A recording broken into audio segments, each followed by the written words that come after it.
నమస్తే. Welcome to politent media. Bhakti Bhaskara ప్రేక్షకులందరికీ ముందుగా నమస్తే అండి. మనకి కొత్త సంవత్సరం రాబోతుంది.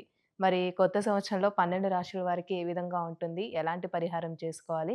అసలు ఎలాంటి విషయాల్లో జాగ్రత్తగా ఉండాలి? ఈ విషయాల గురించి తెలియచేయడానికి ప్రస్తుతం మనతో ఉన్నారు ప్రముఖ ఆధ్యాత్మికవేత్త ముల్లపూడి సత్యనారాయణ మూర్తి గారున్నారు. మరి గురుగారితో మాట్లాడి మనకున్న సందేహాల గురించి అడిగి తెలుసుకుందాం. నమస్కారం గురుగారు. నమస్కారం మా యామిని. గురుగారు 2026 రాబోతుంది. అయితే ఈ సంవత్సరం మొత్తం చూసుకున్నట్లయితే, ఈ సంవత్సరంలో నాకు పెళ్లయితుందా అని కొంతమంది అనుకుంటూ హ్మ్. ఉంటారు. కొత్త ఉద్యోగం వస్తుందా అని. ఒక్కొక్కళ్ళకి ఒక్కొక్క కోరిక ఉంటుంది. సమస్యలుంటాయి. వచ్చే సంవత్సరమైనా తీరిపోతాయా అని. అయితే ఇప్పుడు మనం 12 రాశుల వారికి చూసుకున్నట్లయితే అసలెలా ఉంటుంది? గ్రహాల స్థితిగత అనుకోవచ్చు. అవి ఎలా ఉంటాయి? మనం జనరల్‌గా చెప్పాలంటే మన సాంప్రదాయం ప్రకారం ఉగాది రోజే అన్నీ తెలుసుకుంటూ ఉంటాం. కానీ ఈ సంవత్సరం గూడా ఎలా ఉంటుందని తెలుసుకోవాలనిపిస్తుంది గాబట్టి ఒకసారి తెలియచేయండి. ఆంగ్లనామ సంవత్సర 2026 రాశి ఫలాలన్నమాట ఇవి. అంటే తెలుగైతే ఉగాది నుంచి చెప్పుకుంటాం. ఇది ఇంగ్లీష్ పద్ధతి కాబట్టి జనవరి నుంచి డిసెంబర్ వరకు 2026లో. ముందుగా మనము ఏ ఏ గ్రహాలు ఏ ఏ రాసుల్లో ఉన్నాయో చెప్దాం. ప్రధానమైనటువంటి గ్రహాలు. మనకి గురుడు ఏం చేశాడంటే 2 జూన్ 2026 వరకు మిథున రాశిలో ఉంటాడు. హ్మ్. ఆ తర్వాత కర్కాటక రాశిలోకొస్తాడు. తర్వాత వక్రగతులు ముందుకెళ్ళడాలు, సింహరాశిలోకొస్తాడు అక్టోబర్ నెలలో. మళ్ళీ బ్యాక్‌కి వెళ్ళడం అలా జరుగుతుందనమాట. తర్వాత ఈ యొక్క రాహువు ఇప్పుడు కుంభరాశిలో ఉన్నాడు. ఈయన 2026 సంవత్సరం నవంబర్ 25 తేదీన కుంభరాశి నుంచి ఈ యొక్క మకర రాశిలోకొస్తాడు. ప్రస్తుతం కేతువు సింహరాశిలో ఉన్నాడు. నవంబర్ 25, 2026 సంవత్సరంలో ఈయన సింహరాశి నుంచి కర్కాటక రాశిలోకి వెళ్తాడు. హ్మ్. ఇకపోతే శని వక్రించి మనకి మీనరాశిలోనే ఉన్నాడు. ఇక జనవరిలో మనకి మకర సంక్రాంతి అంటాం కదా! జనవరి యాహ్! 14న రవి మకర రాశిలోకొచ్చి నెలకొక రాశి చొప్పున అలా తిరుగుతా ఉంటాడు. ఇంక మిగతా చిన్న గ్రహాలన్నీ అంతే అనమాట. సో, ఓవరాల్‌గా మనం ప్రధాన గ్రహాలన్నిటిని కూడా మనం బేస్ చేసుకొని 2026 సంవత్సరంలో ద్వాదశ రాశుల వారికి అందరికీ కూడా ఒక్కొక్క రాశి వారికి ఎలా ఉంటుందో మనం చెబుదాం. గురుగారు ఈ 2026 సంవత్సరంలో కుంభరాశి వారికి అసలు ఏ విధంగా ఉంటుంది? కుంభరాశి వారికి 2026 సంవత్సరంలో ఏలినాటి శని జరుగుతుంది. ఏలినాటి శని జరుగుతున్నప్పుడు ఏమవుతుందమ్మా? ఆదాయాలు కొంచెం ఇబ్బందికరంగా ఉంటాయి. కానీ లాస్ట్ ఇయర్ 2025తో పోల్చుకుంటే ఈ సంవత్సరం కొంచెం కుంభరాశి ఇంప్రూవ్‌మెంట్ అవుతుంది ఆదాయాలు. అలాగే ఖర్చులు కూడా అధికంగా ఉంటాయి. కానీ 2025తో పోల్చుకుంటే చాలా వరకు తగ్గిపోయినాయి. పని, పనులు లేవండి 2025 సంవత్సరంలో అంతాను అన్నారు. అవి కూడా ఇప్పుడు పెరిగినాయి. పెళ్ళిళ్ళు కానటువంటి వాళ్ళు ఏవండీ మాకు ఏలినాటి శనిలో పెళ్ళవుద్దా అండి అని బెంగ పెట్టుకునేటటువంటి వాళ్ళున్నారు. ఇప్పుడు మన సమంతను తీసుకోండి.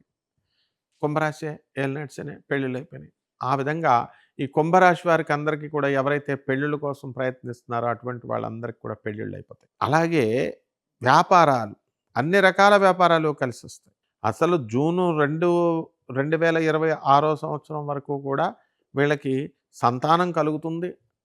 అన్ని లాభాలే అనమాట. హ్మ్. వ్యాపారంలో, డబ్బుల్లో అన్నిట్లి చోట లాభాలే లాభాలు. ఆ తర్వాత జూన్ 2 దాటిన తర్వాత మనకి షష్ఠ స్థితిగతుడైనటువంటి గురుగ్రహ ప్రభావం వలన శత్రువులు పారిపోతారు వీళ్ళు పేరు చెబితే. ఆ విధంగా ఈ యొక్క కుంభరాశి వారు సినిమా హీరోలు మంచి పేరు, కీర్తి ప్రతిష్టలు తెచ్చుకుంటారు. ప్రభుత్వ అధికారులు వాళ్ళకి అధికారులవుతారు. ఇంకా ప్రమోషన్ వస్తుంది. హ్మ్. ప్రభుత్వ ఉద్యోగస్తులకి టీఏలు, డీఏలు, అరియర్స్‌లన్నీ వచ్చేస్తాయి. రిటైర్ అయిపోయిన వాళ్ళకందరికీ కూడా వన్ టైమ్ లైఫ్ సెటిల్మెంట్ చేసి అందరూ పంపించేస్తారు. ప్రైవేట్ ఉద్యోగస్తులందరికీ కూడా వాళ్ళకందరికీ ప్రైవేట్ ఉద్యోగస్తులకి వీళ్ళకి గుర్తిస్తారు యాజమాన్యాలు. మంచి ప్రమోషన్స్ ఇవన్నీ కూడా రావడం జరుగుతాయి. కుంభరాశి వారు చుట్టాల ఇళ్ళకి వెళ్ళినప్పుడు బంధువుల ఇళ్లలో చాలా జాగ్రత్తగా డీసెంట్‌గా బిహేవ్ చేయాలి. వీళ్ళ తప్పు లేకపోయినా సరే వీళ్ళేదో అన్నారని చెప్పేసి వాళ్ళు అలిగేయడాలు హ్మ్. ఇలాంటివన్నీ కూడా జరుగుతాయి. అండ్ కుంభరాశి వారికి జుట్టు ఎక్కువ ఊడిపోవడానికి అవకాశాలున్నాయి 2026 సంవత్సరంలో. ఆ తర్వాత చ కాళ్ళ నొప్పులు, మోకాళ్ళ నొప్పులు కొంచెం ఆరోగ్య సమస్యలుంటాయి. ఉంటాయి. ఖచ్చితంగా మాత్రం ఈ 2026 సంవత్సరం కుంభరాశి వారికి పిల్లి కరవడం కానీ, పిల్లి గీకడం కానీ జరుగుతుంది. అయితే అండి కుంభరాశి వారికి సంబంధించి గృహయోగం ఉందంటారా? ఏదైనా ఒక ల్యాండ్ కొనుక్కోవాలనుకున్నా, ఆ పనులంటూ జరుగుతాయంటారా ఈ సంవత్సరం? కంపల్సరీ జరుగుతాయి. గురుడు చాలా శుభప్రదంగా ఉన్నాడు. హ్మ్. ఒకటి ఏంటంటే ఇల్లులు కొంటారు, స్థలాలు కొంటారు. ఆ కొన్న ఇంట్లో పిల్లి ఉంటుంది. పిల్లి, కుక్కలతో చాలా జాగ్రత్తగా ఉండాల.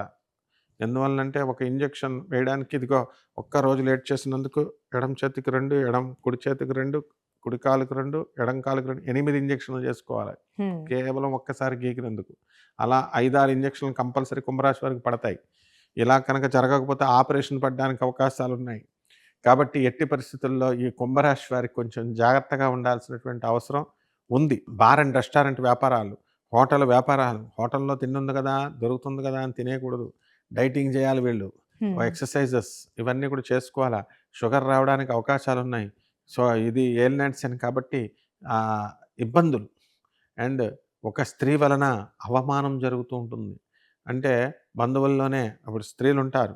వాళ్ళతో మనం మంచిగా మాట్లాడాల. లేకపోతే కనుక ఒకటంటే ఒకటి అన్నారనుకోని అపనిందల పాలైపోవడం, వాళ్ళు రివర్స్ అయిపోవడం, అలాగే ఏలినాటి సమయంలో పోలీస్ కేసులు పెట్టేయడం, కోర్టులకు వెళ్ళిపోవడం ఇలాంటివి జరుగుతాయి.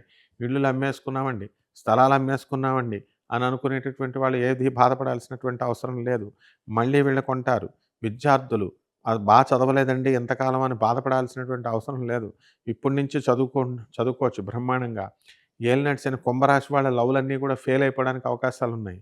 ఎందువలనంటే ఏలినాటి శని సమయం ఇది. అందువలన మోసపోవడానికి ఎక్కువ అవకాశాలున్నాయి కాబట్టి మరి విద్యార్థులు చదువును పక్కన పెట్టేసి రోజు కనుక చాటింగ్‌లని చెప్పి, లవ్‌లని చెప్పి మామూలుగా టైం వేస్ట్ చేసుకుంటే ఒక శుభముహూర్తాన ఆ అమ్మాయి ఏం చెప్పుద్దంటే, సారీ మా నాన్న వేరే సంబంధం చూసాడు. నేను పెళ్లి చేసుకుంటున్నానని ఎళ్ళిపోద్ది. ఈ అబ్బాయికి అమ్మాయి పోయే, బాటిల్ మిగిలాయి. హ్మ్. ఆరోగ్యం పాడైపోవడానికి అవకాశాలుంటాయి. కాబట్టి తాగుబోతులైపోవడానికి అవకాశాలుంటాయి. అయితే జాగ్రత్తగా ఎలాంటి విషయాల్లో జాగ్రత్తగుండాలి ప్రేమ విషయాల్లో. కుంభరాశి వారు? కుంభరాశి వారు ప్రేమ జోలికెళ్ళకూడదు. ఆడవాళ్ళతో మాట్లాడకూడదు హ్మ్. వీలున్నంత వరకు. ఏలినాటి శని కాబట్టి ఈ పీరియడ్ ఇంత వెళ్ళిపోయేదాకా జాగ్రత్తగుండాలి. జాగ్రత్తగా ఆడవాళ్ళొచ్చి మాట్లాడుతున్నా గోడ వైపు తిరిగిపోయి, అటువైపు ఉండి భోజనాలు డైనింగ్ టేబుల్ దగ్గర తింటున్నా సరే, మా శిష్యుడొకడున్నాడు. వాడికి దెబ్బ తగిలింది. తగిలిన తర్వాత ఇప్పుడు ఆడవాళ్ళొచ్చి ఆఫీస్‌లో భోజనం చేస్తుంటే లంచ్ టైమ్‌లో అటేపు తిరుగుతాడు. ఆడవాళ్ళొస్తుంటే అక్కడి నుంచి పారిపోతాడు ఏదైనా దెబ్బ తగిలితేనే. కాబట్టి కుంభరాశి వాళ్ళకి దెబ్బ తగలడానికి అవకాశం 100% ఉందమ్మా. అయితే విదేశీ ప్రయత్నాలు చేస్తున్న వాళ్ళకి ఎలా ఉండొచ్చు మరి? విదేశీ ప్రయత్నాలు వీళ్ళెళ్ళిపోతారు. వీళ్ళ కొడుకులెళ్ళిపోతారు. హ్మ్. మొత్తం అందరికి కూడా విదేశీ ప్రయత్నాలున్నాయి. విదేశాల్లో ఉద్యోగాలొచ్చేయడానికి అవకాశాలున్నాయి. విద్యార్థులంతా కూడా విదేశాలకు వెళ్ళిపోతారు. విదేశీ కోడళ్ళు కూడా రావడానికి అవకాశాలున్నాయి. హ్మ్. అందువలన మొత్తం ఏలినాటి శని సమయంలో అంతా విదేశమే అనమాట. కాబట్టి కుంభరాశి వారికి అందరికీ కూడా ఏమీ భయం లేదు.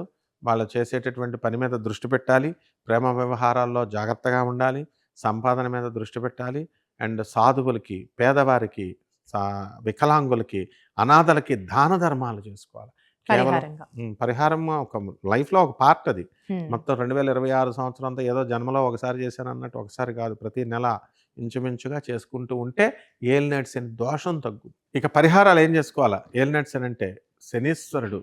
శని జపం చేయాలా? శని స్తోత్రాలు చదవాలా? శనికి కిలోంపావు నల్ల నువ్వుల్ని, నల్లని వస్త్రాన్నిచ్చి పేద బ్రాహ్మణులకి శనివారం నాడు ఉదయం 8 గంటలకు దానం చేసుకోవాలా?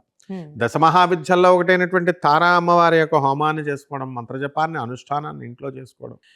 అలాగే రావి చెట్టు చుట్టూ తిరుగుడు ప్రదక్షిణాలు.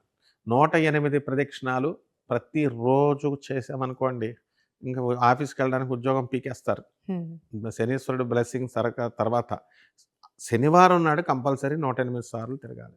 మిగతా రోజుల్లో ఏ 5 సార్లో, ఓ 11 సార్లో తిరగాలి. అందువలన ఈ విధంగా ఓం శనేశ్వరాయ నమః అన్న మంత్రజపం చేసుకోవడం ద్వారా శ్రీ వెంకటేశ్వర స్వామి వారిని కానీ, ఆంజనేయ స్వామి వారిని కానీ విధిగా మనము మంగళవారాలు పూజ చేసుకోవాలి. అప్పుడు ఏలినాటి శని కంట్రోల్ అవుతాడు. చిరంజీవి గారు మెగాస్టార్ అయ్యింది ఆంజనేయ స్వామిని పూజ చేసి. అందువలన శని బలంలో, శని మహాదశలో రిచ్ అయిపోయాడు ఆయన. కాబట్టి ఆ హ్మ్. చిరంజీవి అంత గొప్పవాళ్ళు అయిపోతారు కుంభరాశి వాళ్ళు ఈ రెమెడీ చేసుకుంటే. చాలా చక్కగా తెలియజేశారండి. ధన్యవాదాలు. ధన్యవాదాలు.